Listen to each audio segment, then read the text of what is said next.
காலை வணக்கம் அனைவருக்கும் பொதுமக்களுக்கும் ஒரு முக்கியமான சிந்தனைக்காக ஒரு சில நிமிடம். அதே போல் இந்த கரூர் பிரச்சனை தான் இப்போ பெருசாக போயிட்டுருக்கு.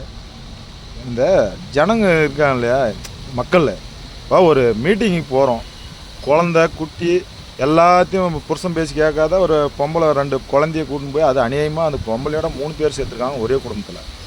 ஏன் என்ன சொல்கிறேன்னா, உங்களுக்கு அறிவு எங்கே போகுது, மக்களுக்கு எங்கே போகுது சொல்லு. அவர் விஜய் ஒன்றும் கடவுள் கிடையாதுயா. கடவுளை ஃபஸ்ட்டு கொப்புங்க மாதிரி கடவுள், அவளை கும்பிட்றதுக்கே துப்பு இல்லை எவனுக்கும். நீ போய் விஜயம் அவனை இவனை ரசிக்கிறேன்னு பால் அபிஷேகம் பண்ணுறானுங்க. மலை மேலே போய் ஏறுறான் ஒருத்தன், இது மேலே பில்டிங் மேலேயும் மரத்து மேலேயும். இந்த மாதிரி தப்பாக அடியில் கூட்டம்னா நீங்கள் தப்பாக நினைக்கிறீங்க. குரங்கு கூட்டம் மாதிரி நீங்கள் அப்படி போய் மேலேயும் கீழே ஏறின்னு ஒருத்தனை மிரிச்சின்னு சாகணுமா? உங்களுக்கு அந்த இடத்துல பிரச்சனைக்குன்னு தெரியல. நீங்கள் எல்லாம் வெளியேற வேணும் தானே. 1 மணிக்கு அவருக்கு டைம், 12 மணிக்கு விஜய்க்கு டைம் கொடுத்துருக்காங்க. 1 மணிக்கெல்லாம் வந்து தான் இன்றைக்கி அந்த கூட்டம் செத்துருக்காது. சோறு இல்லை, தண்ணி இல்லை, என்னையா அப்படியா போட்ட உங்களுக்கு நான் கடவுளா? போய் ஃபஸ்ட்டு அப்பா அம்மா காலில் விழுந்து கும்பிடி, அவதான் ஹீரோவை விட்டுட்டு நீங்கள் போய் ஜீரோவை போய் கும்பிட்டுன்னு செத்து சுடுகாடாக போய் நிற்கிறீங்கள. நாட்டு மக்களுக்கு கொஞ்சம் கூட அறிவே இல்லையா? போய் பாரியா, இதில் என்ன சொல்கிறது, கர்நாடகாவில் இருக்கட்டும், என்ன கேரளாவில் இருக்கட்டும், யாருன்னா போய் ஹீரோவை மதிக்கிறாளா போய் பாரு, யாருன்னா எலெக்ஷன் நிற்கிறாளா போய் பாரு. நம்ம தமிழ்நாடு மொத்தம் நாசனமாக போன ஊரில் புத்தி இல்லை, அறிவு இல்லாமல் போய் அவங்க செத்து போயிடுறீங்க. அப்புறம் கவர்மெண்ட்டை குறை சொல்கிறது, போலீஸை குறை சொல்கிறது. அப்புறம் இந்தான பார்த்தீங்கன்னா வரவங்களாம் உனக்கு எங்கேயா போகுது? உங்களுக்கு புத்தி எங்கேயா போகுது சொல்லு, உங்களுக்கு எங்கே போகுது புத்தி? இன்றைக்கி தான் கிரோடு அதிகமாகுது இல்லையா? இன்றைக்கி விழுந்தா கீழே மெரிச்சா செத்துருவனுக்கு கொஞ்சம் கூட பயம் இல்லையா? ஃபஸ்ட்டு வீட்டில் இருக்கிற அப்பா அம்மாவுக்கு சோறு போகிற துப்பு இல்லை. அவன் வந்து விஜயன்னு சாவுறீங்களே. என்னையா உனக்கு என்னையால் செஞ்சுருக்கிறான் இது வரைக்கும்? செத்து 40-50 குடும்பம் செத்து போய்க்குது. ஏன்னா என்ன உங்களுக்கு சொல்லு, வந்து எட்டி பார்த்துக்கிறானா? இல்லை. நீங்கள் வந்து ஏன் அந்த மாதிரி சாகுறீங்க? ஹீரோவை மதிக்கிறவன் நீங்கள் என்னைக்கு ஜீரோ தானே ஆகுவீங்க. பாரு, படம் பார்க்குறதோட நின்றுங்க. உங்கள் மக்களுக்கு சொல்கிறேன், உங்களுக்கெல்லாம் புத்தி அறிவுன்றதே கிடையாது. ஏன் நான் சொல்ல வரேன்னா, இன்றைக்கி சொல்கிறேன்னா தப்பு இருக்காது, மகிழ் எரியுது. அந்த பசங்க விஞ்சி குழந்தைங்க அது என்னையா பாவம் பண்ணிச்சு? அவங்கள குழம்பு சாகடிச்சிக்கிறீ இல்லையா? உங்களுக்கு அறிவு இல்லையா சொல்லு, உங்களுக்கு அறிவு இல்லையான்னு கேட்குறேன். மக்களுக்கு வந்து எங்கே போச்சு புத்தி? அவ்வளோ கிரோடு வந்து சேருது. நாளைக்கு மெரிக்குவால பசங்களாம் இருக்குன்னு கொஞ்சம் கூட அறிவு இல்லை. அந்த பொம்பளைகளுக்கு அறிவு இல்லை. ஆம்பளைக்கு ஏதாவது சரக்கை போட்டு அவனுக்கு அறிவு இல்லை. அவங்க பொம்பளைக்கு எங்கே போச்சு புத்தி? உனக்கு 2 பொட்டை புள்ளைங்க, ஒரு 2 பெண் புள்ளிகளை சாகடிச்சிக்கிற, நீ செத்துட்ட. உங்கள் பாவம் நடுத்தல் நிற்கிறான் ஆண்மகன். இந்த மாதிரிலாம் நாசமாக போய்க்குது, நாடே நாசமாகுது. எதுக்கே ஒருத்தனை ரசிக்கிறேன்னா ஃபஸ்ட்டு அப்பாவில் ரசிக்க, வீட்டில் கடவுள் இருக்கிற அவங்கள கும்பிட்டு தொழிலை பாரியா.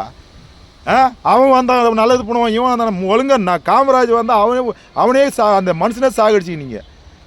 நல்ல மனுஷன். அதே மாதிரி விஜயகாந்த் வந்தார், நல்லது பண்ணி செத்து பின்னாடி போய் கும்பிட்றீங்க. நான் என்ன சொல்கிறேன், ரசிக.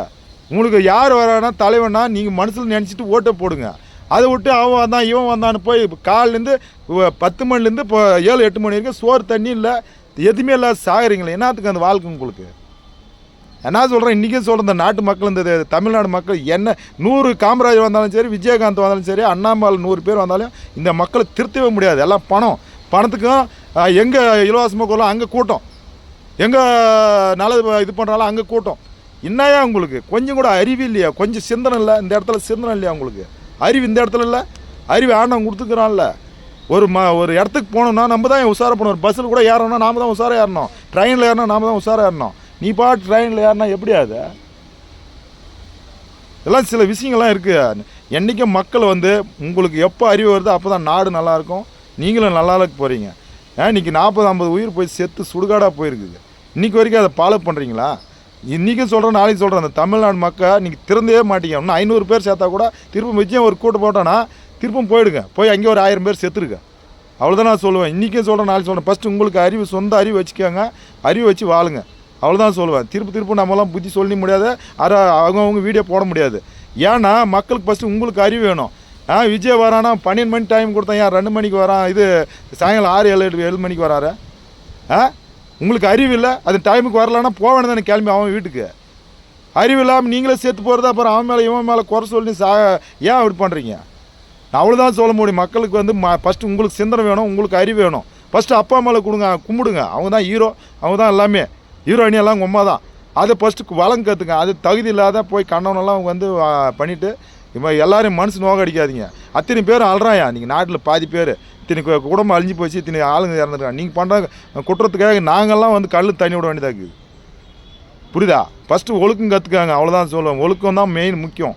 புரியுதா? ஃபஸ்ட்டு ஒழுக்கம் இல்லைன்னா வாழ்க்கையும் நல்லா இருக்காது. அதை பார்த்து ரெடி பண்ணிக்காங்க. அடுத்த கூட்டத்துக்கெல்லாம் தயவு செஞ்சு யாருமே போகாதீங்க, அவ்வளோதான் நான் சொல்லுவேன். கும்பிட்டு கூட கேட்டுக்கிறேன், புரியுதா? நன்றி. தயவு செஞ்சு யாரோ வந்து திரும்ப ஒரு ஆர்ப்பாட்டத்துக்கு இருக்கட்டும், எந்த ஒரு மீட்டிங்காக இருக்கட்டும், கூட்டக்கிரோடு இருக்கா அவன் வெளியே வந்துருங்க. இப்போ அதே மாதிரி பசங்களெல்லாம் கூப்பிட்டு போகாதீங்க, நான் அவ்வளோதான் சொல்லுவேன். திருப்பும் உங்களுக்கு புத்தி சொல்லி உட்காந்து முடியாது நம்மளால். கரெக்டாக ஞாபகமாக வச்சுக்காங்க, அவ்வளோதான் சொல்ல முடியும். புத்தி அறுவோட வாழுங்க. தேங்க்யூ.